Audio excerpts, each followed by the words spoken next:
এই নাট্টু ভাই, কি অবস্থা ভাই? তোমার দিকে 3-4 দিন ধরে কোনো খোঁজ খবর নাই মিয়া, শুধু একটু ট্রাইড নিয়ে পড়ে থাকলে হইব? আর আমাদের যে একটা গিল্ড আছে এটার কি কোনো খোঁজ খবর আছে তোমার?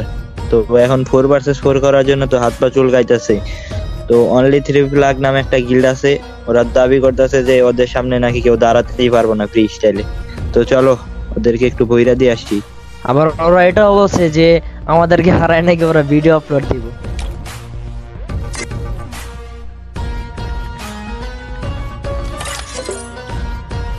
তা তৌহিদ ওদের রেডি করো, আমরা আসতেছি, বললো যে আসতেছে ভার্সেসের জন্য।